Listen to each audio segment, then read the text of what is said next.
आपका आदि मध्यंत नहीं है, माया गुण भी आप में नहीं है। आप सब गुणों के आत्मा हैं, सबके आदि कारण हैं। भक्तों की पीड़ा का तो आप नाश करने वाले हैं, अतः आपको मेरा नमस्कार है। नारद जी की ऐसी स्तुति सुनकर भगवान बोले, हे नारद जी, आप क्यों आए हुए हैं? आपके मन में क्या है? हे महाभक्त, वह सब कथा हमसे कहो। तब नारद जी बोले कि मृत्युलोक में सब जीव नाना प्रकार के दुखों से दुखी हैं, अपने पाप कर्मों से नाना योनियों में जन्म लेकर दुख भोग रहे हैं। सुहीनाथ, यदि आप हम कृपा रखते हो तो कोई ऐसा छोटा उपाय बताइए जिससे उनके समस्त पाप नष्ट हो। वह सब सुनने की हमारी इच्छा है। भगवान बोले, हे पुत्र, सब संसार के भले की इच्छा से तुमने बड़ी सुंदर बात पूछी है, जिसके करने से मनुष्य मोह और दुख से छूट जावे। मैं वही उपाय कहता हूँ, तुम सुनो। प्रथमस्ति महत् पुण्यम स्वर्गे मृत्यु दुर्लभम। एक व्रत महापुण्य का देने वाला है, जो स्वर्गलोक और मृत्युलोक में बड़ा ही कठिन है। लेकिन तुम्हारे स्नेह के कारण तुमसे कहता हूँ, हे भक्तों, तुम सुनो। यदि सत्यनारायण भगवान के व्रत को सभी विधि सहित करें तो शीघ्र सुख को प्राप्त होकर अंत में मोक्ष को पाने। श्री भगवान के इस प्रकार वचन सुनकर नारद जी बोले, हे भगवान, इस व्रत का क्या फल है और क्या विधान है, तथा किस किस ने व्रत को किया है, तो आप विस्तार पूर्वक कहिए। और यह व्रत कब किया जावे? तब श्री भगवान बोले कि यह व्रत दुख शोकादि का नाश करने वाला, धन धान्य आदि का बढ़ाने वाला है, सौभाग्य और संतान को देने वाला है, सब जगह विजय कराता है। जब चाहे श्रद्धा और भक्ति से करें। श्री सत्यनारायण का पूजन सायकाल में ब्राह्मण और भाई बंधुओं से धर्म में पारण होकर करें। भक्ति पूर्वक सभा से सुंदर भगत का प्रसाद बनाने, केला की फली, घी, दूध, गेहूं का आटा लेवें। यदि गेहूं का आटा न हो तो चावल के आटे में शक्कर या गुड़ मिलावें। सवा पाव या सवा से सवा मन, जितनी भी अपनी श्रद्धा हो, भगवान की अर्पण कर स्वयं प्रसाद पाने, औरों को बांटें। सब लोगों को बुलाकर कथा सुने और ब्राह्मणों को दक्षिणा देकर अपने भाई बहनों से उनको भोजन करावें। भक्ति पूर्वक प्रसाद पाएं, नृत्य गान कीर्तन करें। इसके बाद भगवान का स्मरण करते हुए सब लोग अपने अपने घर को जाने। जो मनुष्य ऐसा करेंगे उनकी मनोकामना निश्चय सिद्ध होगी। विशेष करके कलयुग में पृथ्वी पर दुखों से छूटने का सबसे सरल और छोटा उपाय है। इत्ते श्री स्कंद पुराणे रेवाखंडे श्री सत्यनारायण कथायां प्रथम अध्याय श्री हरे नमः। बोलो श्री सत्यनारायण भगवान की जय, बोलो विष्णु भगवान की जय। सुतोवाच, श्री सूत जी महाराज बोले, क्या थान्यंत प्रवक्ष्यामि कृतं येन प्राप्यते कश्चित् काशीपुरं में हय्यात्रोतने धने। ये सौनकादि ईश्वरों सुनो। अब वह कथा कहते हैं। सबसे पहले इस व्रत को किसने किया? सुनो, त्रिवेणी के नगर काशीपुर में सतानंद नाम के बड़े ही निर्धन ब्राह्मण रहते थे। वही सतानंद भूख से व्याकुल होकर नित्य पृथ्वी पर घूमा करते थे। एक दिन भगवान, जिन्हें ब्राह्मण बड़े ही प्यारे हैं, उन्हें दुखी देखकर बूढ़े ब्राह्मण का रूप रखकर आदर से पूछने लगे, हे विप्र, तुम किस कारण नित्य पृथ्वी पर दुखी होकर घूमा करते हो? हे ब्राह्मणों में से तो सब आपके दुख की कथा सुनने की हमारी इच्छा है, सो आप कृपा कर कहें। तब बूढ़े ब्राह्मण बोले कि मैं बड़ा ही दीन ब्राह्मण हूँ, भिक्षा मांगने के लिए नित्य पृथ्वी पर घूमा करता हूँ। हे प्रभु, यदि कोई उपाय आप हमारे दरिद्र को मिटाने का जानते हो तो कृपा कर कहो। तब बूढ़े ब्राह्मण बोले कि श्री सत्यनारायण देव, जो विष्णु भगवान है, वह सबको मनवांछित फल के देने वाले हैं। सोए विप्र, तुम उन्हीं का तब व्रत और पूजन करो, जिसके करने से मनुष्य समस्त दुखों से छूट जाता है। इसके बाद ब्राह्मण देव को इस व्रत का विधान यथ पूर्वक समझाकर बूढ़े ब्राह्मण रूपधारी श्री सत्यनारायण देव अंतर ध्यान हो गए। तब सदानंद ने विचार किया कि जो व्रत में बूढ़े ब्राह्मण ने बताया अवश्य करेंगे। ऐसा मन में विचार कर रात को ने विचार मग्न रहने के कारण नींद नहीं आई। सवेरे उठते ही सदानंद ने संकल्प किया कि आज की इच्छा से भगवान का पूजन करेंगे और भिक्षा के लिए चले गए। उस दिन ब्राह्मण को बहुत साधन प्राप्त हुआ। उसी दिन से अपने भाई बहनों से भगवान श्री सत्यनारायण का व्रत एवं पूजन किया। इसी व्रत के प्रभाव से सदानंद के सब दुख दूर हो गए और सब प्रकार की संपत्ति भी हो गई और सभी ब्राह्मणों में सेठ गिने जाने लगे। उसी दिन 16 महीने भगवान श्री सत्यनारायण के उत्तम व्रत को करने लगे और इसी प्रकार ब्राह्मणों में से सदानंद ने भी भगवान श्री सत्यनारायण का व्रत किया। सर्व पाप विनिर्मुक्त दुर्लभम मोक्षम प्राप्तवान, सब पापों से छूटकर मोक्ष पर जो कि बड़ा ही दुर्लभ है सो सदानंद को प्राप्त हुआ। हे ब्राह्मणों, जो कोई भी पृथ्वी व्रत को करेगा कभी उस मनुष्य के समस्त नष्ट हो जाएंगे। इस प्रकार महात्मा नारद जी से विष्णु भगवान ने कहा, हे ब्राह्मणों, वह मैंने तुमसे काल कहता हूँ। तब ऋषि बोले, मुनि, उस ब्राह्मण से सुनकर कृष्ण व्रत को पृथ्वी पर किसने किया सो भी सुनने की हमारी इच्छा है। हे मुनियो, सदानंद के बाद जिसने पृथ्वी व्रत को किया वे सुनो। एक दिन वही सदानंद ब्राह्मण अपने धन के अनुसार अपने भाई बंधुओं से व्रत कर रहे थे। कितने में एक लकड़राव आ गया। लकड़ियों का बोझा बाहर रखकर प्यासा होने के कारण एक ब्राह्मण के घर में गया और ब्राह्मण को व्रत करते देखकर प्रणाम कर बोला, हे विप्र, तुम्हें क्या कर रहे हो, उसका क्या फल है, तुमसे विस्तार पूर्वक कहो। ब्राह्मण बोले कि भगवान श्री सत्यनारायण का व्रत है जो सबको मनवांछित फल का देने वाला है। इसी के प्रसाद एवं प्रभाव से हमारे सब धन धान्य अधिक हैं। उनसे व्रत का प्रभाव सुनकर लकड़ारा बहुत प्रसन्न हुआ। प्रसाद पाकर जल पीकर नगर को चला गया और भगवान श्री सत्यनारायण का मन से चिंतन किया कि आज लकड़ी बेचकर कहाँ से धन प्राप्त होगा, उसी से भगवान श्री सत्यनारायण के उत्तम व्रत को करेंगे। ऐसा मन में संकल्प कर और लकड़ियों का बोझा सर पर रखकर जिस नगर में धनी लोग रहते थे वहाँ गया। उस दिन उसे लकड़ियों का दूना मूल प्राप्त हुआ। तब तो उसका हृदय बड़ा प्रसन्न हुआ। सुंदर पके केले के फल, शक्कर, घी, दूध, गेहूँ का आटा, इन सबको सवाया लेकर अपने घर को गया और अपने भाई बंधुओं को इकट्ठा कर भेदपूर्वक व्रत किया। इसी व्रत के प्रभाव से उसको धन पुत्र सब प्राप्त हुआ और इस लोक में सुख भोगने के बाद नारायण के धाम को गया। इति श्री स्कंद पुराणे रेवाखंडे श्री सत्यनारायण कथायां द्वितीय अध्याय श्री हरे नमः। बोलो श्री सत्यनारायण भगवान की जय, बोलो विष्णु भगवान की जय। श्रुतोवाच, श्री सूत जी महाराज बोले कि पुनरज्ञे प्रवक्ष्यामि षोडशसप्तमां पुराचोलकामुको नाम्न पंचांशीन वैपति। हे मुनियों में से हम फिर आगे कहते हैं कि पहले उल्कामुख का राजा इस पृथ्वी पर हुआ।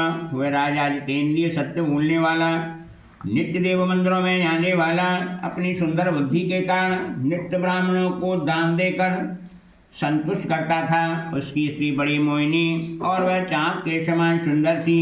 वे दोनों भद्रशिला नदी के किनारे भगवान श्री सत्यनारायण का व्रत कर रहे थे। उसी समय एक साधु वह व्यापार के लिए बहुत सा धन नाव में साथ लेकर आया। वह साधु धन से बनी नाव किनारे पर खड़ी कर राजा के पास आया और राजा को व्रत करते देखकर नम्रता पूर्वक पूछने लगा कि हे राजन, भक्ति और चित्त से आप ये क्या कर रहे हैं, आप हमसे भी कहें, हमारी भी सुनने की बड़ी इच्छा है। राजा बोले, हे साधु, बस पुत्र की इच्छा से भाई बंधुओं से भगवान श्री सत्यनारायण का पूजन कर रहे हैं। उनका तेज बड़ा ही अतुल है। राजा के इस प्रकार वचन सुनकर साधु बोले कि यह सब हमसे विस्तार पूर्वक कहो। आपके कहे अनुसार हम भी इस व्रत को करेंगे, क्योंकि हमारी भी कोई संतान नहीं है। इस व्रत से हमारे निश्चय संतान होगी। ऐसा मन में विचार कर व्यापार से लौटकर आनंद पूर्वक घर आया और वह संतान देने वाला व्रत अपनी स्त्री से कहा कि जब मेरी कोई संतान होगी तब हम भी इस व्रत को करेंगे। इस प्रकार वह साधु अपनी भार्या लीलावती से कहकर चुप हो गया। एक दिन उनकी भार्या सती लीलावती पति के सह प्रसन्न चित्तो धर्म परायण भगवान की कृपा से गर्भवती हुई। 10वें महीने उसके कन्या का जन्म हुआ। वह कन्या शुक्ल चंद्रमा के समान दिन प्रतिदिन बढ़ने लगी। उस कन्या का नाम कलावती रखा गया। तब एक दिन लीलावती अपने पद से मधुर वचनों में बोली कि पहले किए हुए व्रत के संकल्प को आप पूरा क्यों नहीं करते हो। तो साधु बोले, प्रिय, इस कन्या के विवाह के समय हम इस व्रत को पूरा करेंगे। इस प्रकार अपनी स्त्री को समझाकर अन्य देशों को चले गए। इधर कलावती कन्या अपने पिता के घर नित्य भरने लगी। घर लौटने पर धर्म के जानने वाले साधु ने सखियों के साथ अपनी कन्या को वायुग देकर सलाह करके दूतों को शीघ्र भेज दिया कि विवाहार्थे च कन्यायां वरम सेठ विचारे, कन्या के विवाह योग सेठ पर विचार कर लाओ। साधु की आज्ञा पाकर वे कांचन नगर को गए। वहां से शुभ समझकर एक बणिक पुत्र को ले आए। उसी बणिक पुत्र को गुणवान और सुंदर देखकर अति प्रसन्न होकर जाति के भाई बंधुओं को इकट्ठा करके विधि पूर्वक उस पुत्र को साधु ने अपनी कन्या दे दी। इसके पीछे भी अभाग्यवश होकर भगवान के व्रत को भूल गया। तब तो श्री सत्यनारायण उससे रुष्ट हो गए। इसके कुछ थोड़े समय के बाद अपने काम में तत्पर बड़े व्यापार के लिए अपने जमाई को साथ लेकर शीघ्र ही समुद्र के किनारे अति रमणीक नगर रससार में गए और धनवान जमाई के साथ व्यापार करने लगे।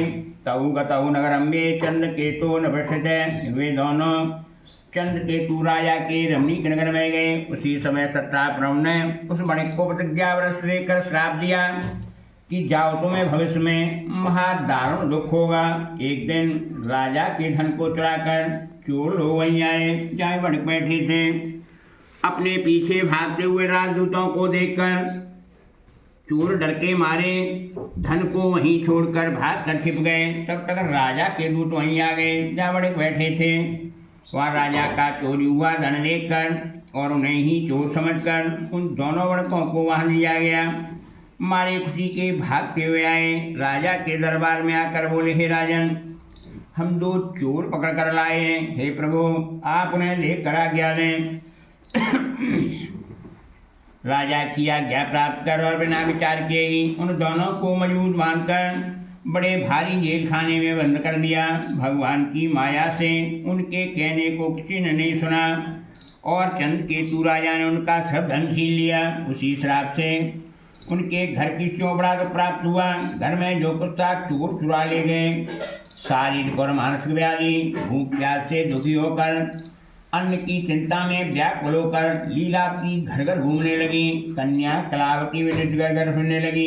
एक दिन भूख से व्याकुल होकर कन्या कलावती एक ब्राह्मण के घर मंदिर में गई। वहाँ देखा कि भगवान श्री सत्यनारायण का व्रत एवं पूजन हो रहा है। वहाँ बैठकर कथा सुनने के बाद प्रार्थना की, फिर प्रसाद प्राप्त कर रात के समय अपने घर आई। तब कलावती की माता ने पूछा कि हे पुत्री, इतनी रात तक तू कहाँ रही? यह सुनकर कलावती कन्या अपनी माता से बोली, हे माँ, ब्राह्मण के घर मंदिर में सब कामनाओं को पूर्ण करने वाला व्रत मैंने होते देखा है और अब तक वहीं रही। इस प्रकार कन्या के वचन सुनकर लीलावती बहुत प्रसन्न हुई और भगवान श्री सत्यनारायण का व्रत करने की इच्छा करने लगी। तो वह लीलावती साध्वी स्त्री अपने भाई बंधुओं से भगवान का व्रत करती हुई और कहने लगी कि हे भगवान, हमारे पति और जमाई ये दोनों घर कुआं में, हे सत्यनारायण प्रभु, हमारे पति और जमाई का अपराध क्षमा करो, क्षमा करो। ऐसे उनकी बार बार प्रार्थना सुनकर और व्रत करने से भगवान फिर से प्रसन्न हो गए और राजाओं में से चंद्रकेतु राजा को शुभ दिया और बोले, हे राजन, दोनों कैदी बणकों को सवेरे ही छोड़ दो और तुमने जो उनका धन छीन लिया है सब उन्हें दुगना करके दे दो, नहीं तो मैं तुम्हारा राज्य धन पुत्र से नाश कर दूंगा। इस प्रकार राजा से कहकर भगवान वहीं से चल ध्यान हो गए। इसके बाद सवेरे ही भाई बंधुओं से राजा ने सभा में बैठकर लोगों से अपना इस प्रकार बोले कि उन दोनों बड़कों को शीघ्र ही छोड़ दो।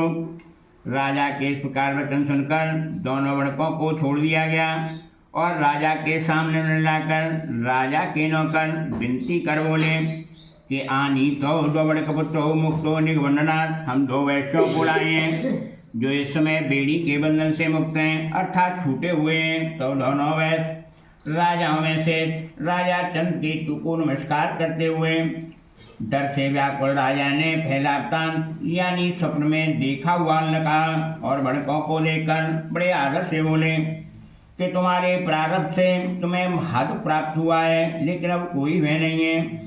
इसके बाद राजा ने उन बेड़ी कटे हुए बड़कों का क्षौर कर्म कराया, कपड़े और गहने देकर बड़ा ही संतुष्ट किया, आदरयुक्त वचनों से बहुत प्रसन्न किया और पहले का लिया हुआ धन सब उन्हें दुगना करके दे दिया। तब राजा बोले, साधु, अब तुम लोग अपने घर को जाओ। राजा को प्रणाम कर वैश्य बोले कि आपकी कृपा से हम अवश्य जाएंगे। ऐसी कहकर वैश्य अपने अपने घर को चल दिए। इति श्री स्कंद पुराणे रेवाखंडे श्री सत्यनारायण तृतीय अध्याय श्री हरे नमः। बोलो श्री सत्यनारायण भगवान की जय। बोलो विष्णु भगवान की जय। श्रुतोवाच श्री सूत जी महाराज बोले कि यात्रां कृतवान् सा धर्म मंगलाय पूर्विकां ब्राह्मणेभ्यो धनम दत्त्वा दातृणोऽयं। उन बड़कों ने मंगल विधान रूप यात्रा आरंभ की और ब्राह्मणों को बहुत साधन देकर नगर को जाने लगे। उन वैश्यों को दूर जाने पर श्री सत्यनारायण प्रभु ने उनके मन की बात जानने को पूछा कि हे साधु, तुम्हारी नाव में क्या क्या है? तब वे धर्मेंद्र महाजन उनका अनादर कर हंसकर बोले, हे दंडी, क्यों पूछते हो? क्या कुछ धन चाहिए? लेकिन मेरी नाव में केवल लता पत्ता डरे हैं। ऐसे झूठे वचन सुनकर भगवान बोले कि तुम्हारा वचन सत्य हो। ऐसे कहकर दंडी उनके पास से शीघ्र चले गए और वहां से कुछ दूर जाकर समुद्र के किनारे बैठ गए। दंडी भगवान के चले जाने पर नित्य की क्रिया कर अपनी नाव को जल के ऊपर उठी देखकर उन दोनों बड़कों को बड़ा ताज्जुब हुआ। नाव में लता पत्ता देखकर मूर्छित होकर गिर पड़े। थोड़ी देर में सावधान होने पर बड़कों को बड़ी चिंता हुई। तब उसकी पुत्री का पति यानी जमाई यह वचन बोले, क्या शोक क्यों करते हो? ये तो दंडी महाराज का दिया हुआ श्राप है। वह दंडी सब कुछ करने में समर्थ हैं, इसमें कोई शक नहीं है। यदि उनकी शरण में फिर से चलेंगे तो भविष्य में सब काम मन वांछित पूरे होंगे। जमाई के ऐसे वचन सुनकर वैश्य दंडी महाराज के पास गए और उन्हें देखकर भक्ति पूर्वक प्रणाम कर आदर से बोले कि हे भगवान, जो जो मैंने आपके सम्मुख कहा है वह सब अपराध मेरा क्षमा करो।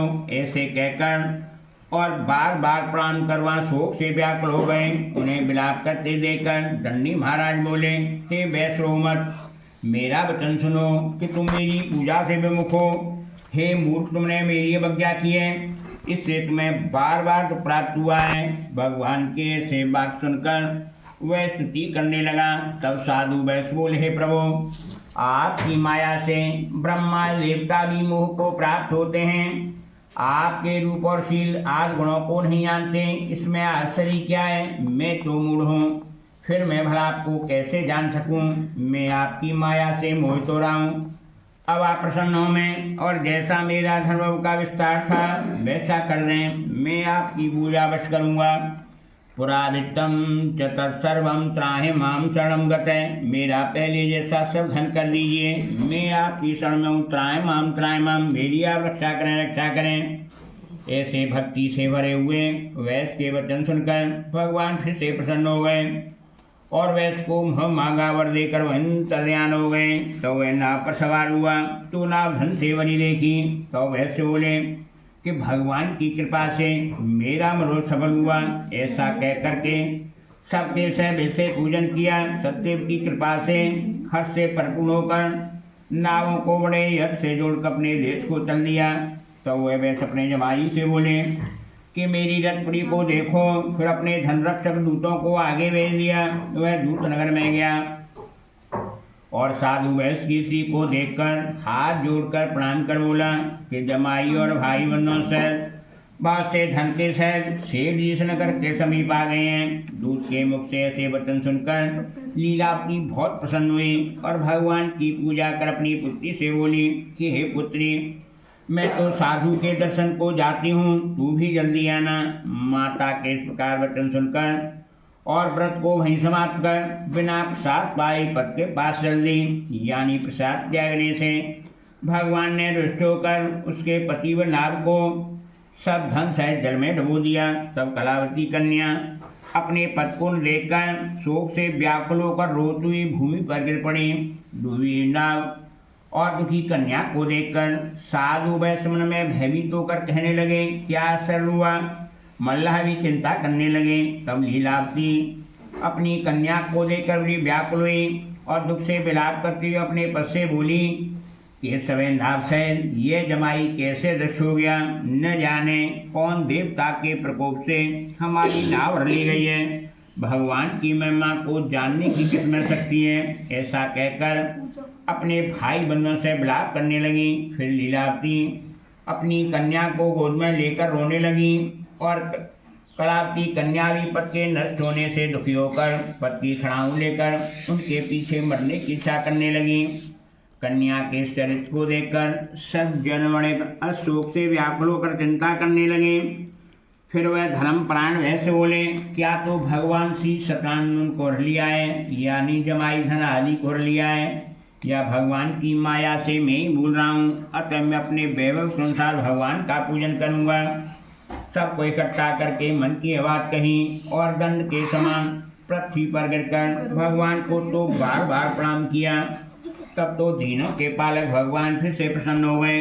भक्तवत्सल भगवान बोले कि मेरे प्रसाद को त्याग कर तेरी कन्या अपने पद को देखने आई है। निश्चय सी कारण इसका पति अदृष्ट हो गया है। फिर भी यदि तेरी कन्या घर जाकर प्रसाद पाकर आवे तो हे साधु, तुम्हारी कन्या का पति अवश्य मिल जाएगा। आकाश मंडल से बात सुनकर कन्या कलावती बहुत जल्दी घर आई और प्रसाद पाकर आई तो अपने पति के दर्शन पाए। तब कलावती कन्या अपने पिता से बोली कि अब घर को चलिए, देर क्यों करते हो।